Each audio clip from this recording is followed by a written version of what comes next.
Next guest is, he was considered an undersized system quarterback coming out of Washington State, which were both true.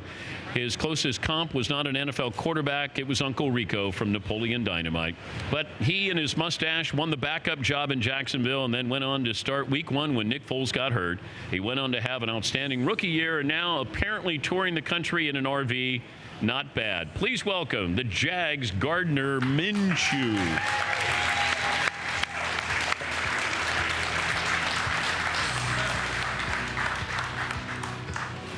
I don't know how to describe the look here, Gardner, but you look great. You look Kenny Loggins-esque, maybe. Ooh, something like that. I'm all right. Yeah, Kenny. What do you think, Todd? Does he have? I could totally see Kenny that. Loggins. Yeah. I like that. Maybe a fifth Gibb brother. I don't know. Okay. Something like that. Yeah. All right. You look like you're slaying here. You got your shorts on. You got your Snickers. What is that? Your chain? Oh, I got the Snickers chain with me. I was, if I can get it out. So, won the Snickers, Hunger's Player of the Year. Pretty fired up about that. This is real, by the way. Is that real diamond? It's real. It's $75,000, and it's going to be auctioned off for Movember. Calls for men's health awareness and mental health awareness. So, very excited about that. Glad to be here, partner with them. Now, did you drive your RV down here to Miami? No, I had to turn in the RV yesterday, unfortunately. That was a tough moment for me. Grown very fond of the RV, but where'd you go? So took off from Mississippi, went west, duck hunt in East Texas, Austin, Texas. Worked out at Permian High School where they did Friday Night Lights. Went up to Telluride, Colorado for a couple days, which is like one of the coolest places I've ever been. To Las Vegas, where I got to fly with the Air Force Thunderbirds. Incredible experience. To Joshua Tree, California, to Newport Beach for a few days, and then made my way on back. Did you do a TV show? No, I've posted like 4 times on Instagram, and that was like plenty for me. That was a lot for me. Wait! You got this incredible tour. I mean, you should have gotten a hold of Airstream and had them sponsor it, give you one of these things, and tour the world. Yeah, so I got sponsored by Travel Camp in Jacksonville. Okay. They let me have the RV for a month, and for did a couple posts, man. It was all good, man. What do you get on the street when somebody sees you here at the Super Bowl? What's the one question you get? What's one question I get? It's usually something about fantasy football, and that's like everybody asks about fantasy football. Some people ask about Mike Leach, which I enjoy talking about, and then it's either the RV or the mustache. Yeah, but I don't get why somebody would ask you about fantasy football. Yeah, I don't know. It's a big deal now, man. Well, I know that, but I would think there's so many other things that I could ask you about. You would think. Are you planning on being the starter next year? I hope to be the starter. I plan on working to be the starter, and trying to prove that every day I'm there. How would you describe your circuitous route to get to the NFL? Yeah, I think doing that prepared me as well as anything. Going to 4 different schools, learning 4 different offenses, being in 4 new locker rooms where you have to make relationships and earn guys' trust and respect. I think all that really prepared me for this year. All right, but you could have gone to Alabama. Now, give me the quote if it's right, that Mike Leach, the legendary offensive-minded coach who left Washington State, but he was there. We just had him on. Now, did he say, we're going to lead the nation in passing. You want to lead the nation in passing, then you come here. If not, you can stay at Alabama? Yeah, he said, do you want to go sit on the bench at Alabama or come here and lead the country in passing? I was like, well, when you put it like that, yeah. So that's pretty good recruiting. Yeah, it's not bad. It kind of sells itself. And then you led the nation in passing? That's right. Yeah. What was it about, though, Leach? Because usually if you're a quarterback with Mike Leach, you're going to lead the nation in passing. What is it about his offensive genius, though? No, he just simplifies things so well. It's all about what the defense is giving you. That's what everybody thinks it's about, just throw every play. But it's really about taking what they give you and counting numbers and just really chasing space on the field. Wait, slow that down now. Say it in my terms now. Counting numbers and chasing space. Yeah, so it's common sense football. Like, all right, we have 3 guys over here. They have 2. All right, let's throw it out there. Okay. We have 3. They have 4. All right, let's go to the other side. Oh. So it's common sense football at its roots. How are you at the line of scrimmage, though, in having freedom at Washington State with Mike Leach? Oh, you have complete freedom. A lot of times what you're getting is a formation and check, and that means you go call the play. And that's something that's earned. And I was very fortunate to, even just in a year to get that, responsibility. You didn't get to do that with the Jags, though, did you? No, not quite. It's a little different. But when you go to line of scrimmage, so you have one play and then there's a check to another play. Is that what you're saying? At Washington State? Yeah. No, so you have your whole playbook at the line of scrimmage, and that's what's so unique. The playbook's not very big, but you have access to all of it. So he trusts you to put us in the right looks, and that's what I think, is the biggest thing that prepares you as you move to the next level. Texas Tech, I think, had a play called 6, and it was for Crabtree. And I think people So how asked, to beat Texas? Yeah, and then they said, why do you call it 6? Because it's going for 6 That's points. right. It's 4 verticals. That's who they started with. Hal Mummy and I think it's Lavelle Edwards at BYU. They started the 4 verticals and you hadn't stopped. How was Coach Saban when you talked to him? Saban, he's a guy, when he walks in the room, you feel his presence. He's there. He is, it's different being with him. He's a very serious guy. But, somebody you obviously respect as soon as he walks in. So it's business. Yeah. Didn't sound like much fun. He's business. Yeah. He would have made you cut your hair, wouldn't he? Probably so. He wouldn't have appreciated it as much as Coach Leach did. When you did meet Uncle Rico for Napoleon Dynamite, because the first time I saw you, that's when I saw the mustache, I said, it looks like Uncle Rico for Napoleon Dynamite. Did you even know who Uncle Rico was for Napoleon Dynamite? Oh, absolutely. I've watched that movie too many times. Yeah. So that was... It was right. It was head on. That was in your wheelhouse? Yeah. You finished 5th in the Heisman? Yep. Did you get to go to New York? No, dude. It was ridiculous. I've never been to New York. it'd have been way more fun if they'd have just let me go, so that was pretty disappointing. Because you had Kyler and then Tua, Dwayne Haskins. Dwayne Haskins, yeah. And Will Greer. Yeah, so. I think they were worried about you in New York.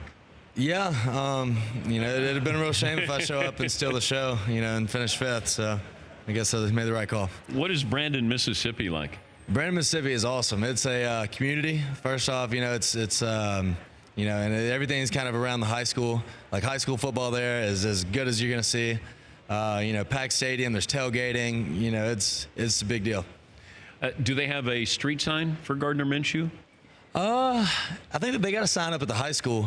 But they don't have a street named after you. I don't think so, unless they've done it in the last week or so. Yeah. Well, what do you have to do to get a street named after you in Brandon, Mississippi? Yeah, I don't know. There's not a bunch of new roads or anything going up over there. So.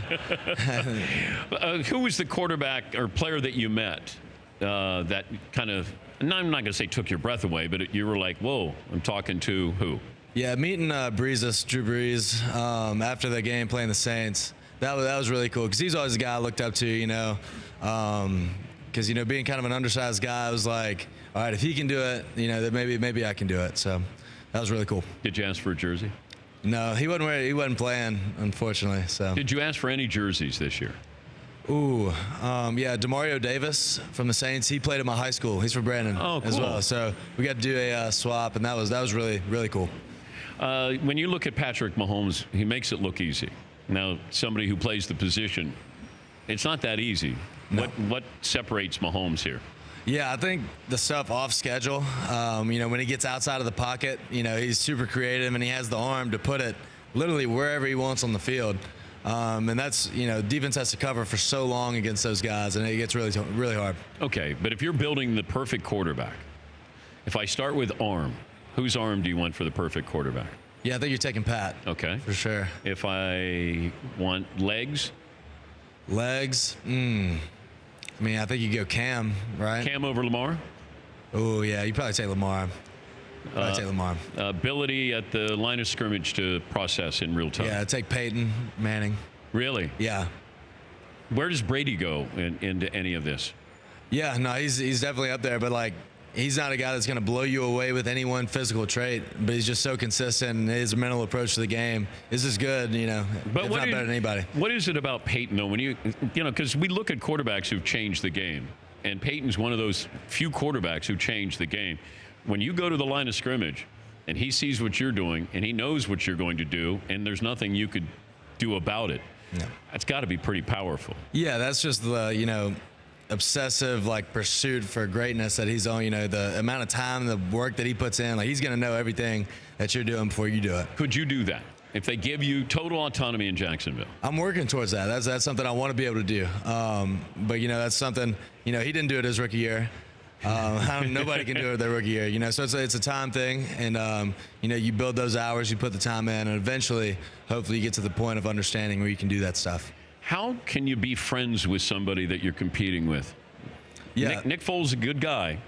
How can he wants that job and you want that job? Yeah, no, because I think you care more about the person than you do about the player. You know, I love Nick as a brother, as you know, as a person before anything else football wise. So I think, you know, anytime he's out there, I'm his number one fan, and vice versa. You know, so we're both going for the same thing, and we both want to see each other do well. And I think when we do that, it's gonna make us better. Paulie, bring out Nick Foles here. Let's say hello to Nick Foles.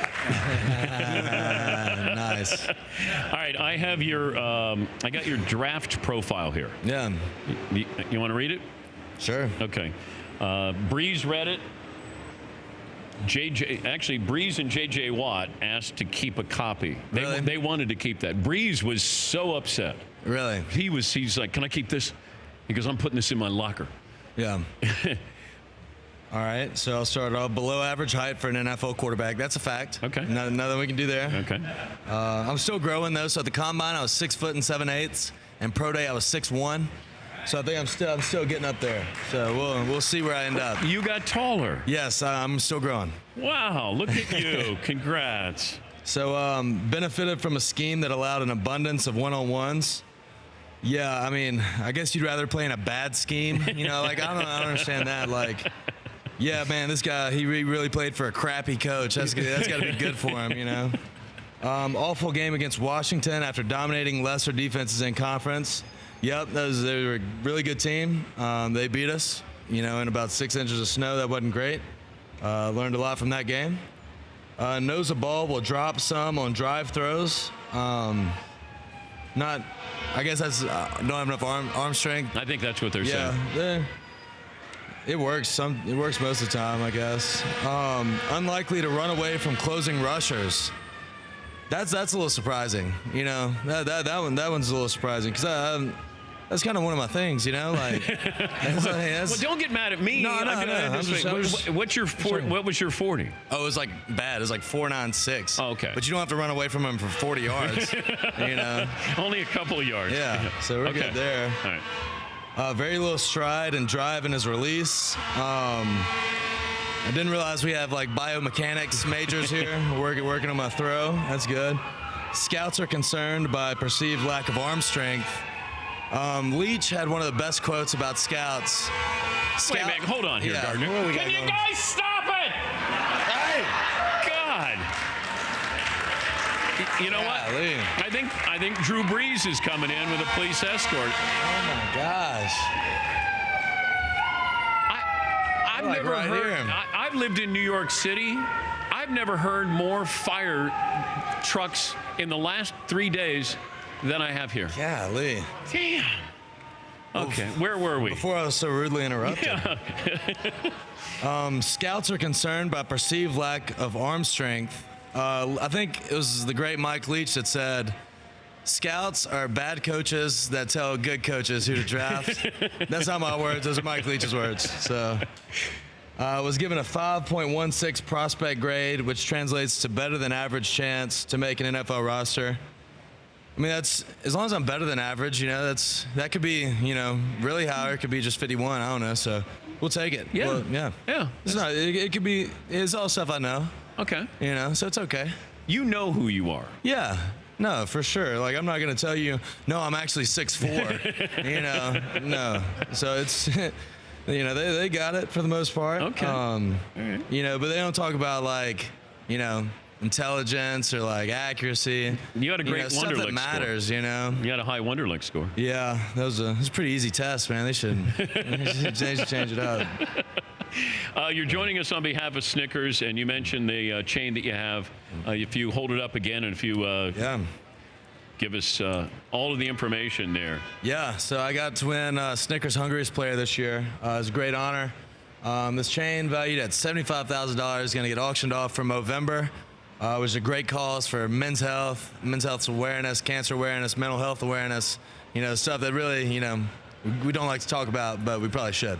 You're the Flavor Flav of quarterbacks here with your chain there. Yes, sir. You're looking You know good. it. You're looking good. Hey, congrats on your season there. It was a lot of fun to watch you, Gardner. Yes, sir. For more Dan Patrick Show, tune into Audience Channel 239 on DirecTV. Stream for free on BR Live or download the Dan Patrick Show app.